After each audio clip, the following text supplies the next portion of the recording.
لیکن ایک طرف آپ معافی نامہ لکھ کے دیتے ہیں، آپ کے والدین جو ہے وہ گڑ گڑاتے ہیں، وہ آپ کو جو ہے وہ ہر طرح کا خدا کا واسطہ اور ترلے منتیں کرتے ہیں، دوسری طرف باہر نکل کر جو زبان وہ استعمال کر رہے ہیں، میں نے کچھ کلپس دیکھے جو لڑکے باہر نکلے تھے اور ان کا وہی جذبہ ہے 9 مئی دوبارہ دہرانے کے لیے اگلے تیار ہیں.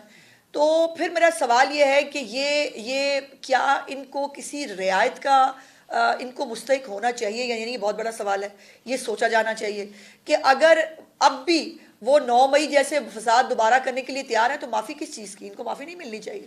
دوسری طرف کے پی کے سی ایم ہاؤس کے اندر باقاعدہ ان بلوائیوں کو، ان فسادیوں کے اعزاز میں تقریب ہوتی ہے اور تقریب ہو کر ان کو ہلا شری دی جاتی ہے کہ شاباش، ویری گڈ، بڑا کارنامہ سر انجام دے کے آئے ہو.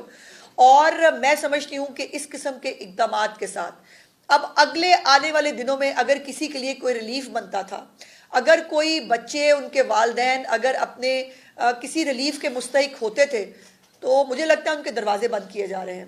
اور ان کو یہ بات جو ہے یہ باقاعدہ طور پر، وہ مزے کی بات ہے، ایک ٹک ٹاکر خاتون ساتھ کھڑی ہوئی ہیں، وہ بالوں میں ایکشن مار رہی یوں کر کے، ساتھ وہ کھڑا ہو کے ایک لڑکا جو ہے وہ گفتگو کر رہا ہے.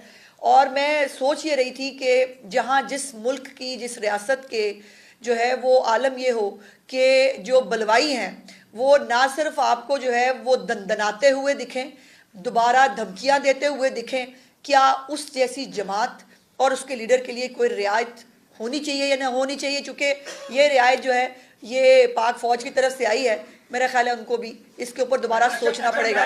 کہاں ہوئی توبہ؟ مجھے بتائیں، کسی نے کبھی معذرت کی ہے؟ ایون معافی اس کو ملتی ہے جو معافی مانگ رہا ہو. اس نے معذرت کی ہے، کبھی وہ نادم ہوا ہے، کبھی وہ شرمندہ ہوا ہے اپنے اعمال پہ؟ نہیں. وہ ایک ایسی شخصیت ہے کہ اس نے بڑے بڑے گناہ دنیا میں زندگی میں کیے ہیں، وہ کبھی کسی پہ شرمندہ نہیں ہوتا. اور اگر جو ہے وہ اس طرح کے بلوائیوں کے لیے، اس طرح کے لوگوں کے لیے اگر ایک مطلب ریلیف ملے گا تو پھر I'm sorry، پھر 9 مئی اس ملک میں بار بار ہوگا، یہ آپ دیکھیں گے.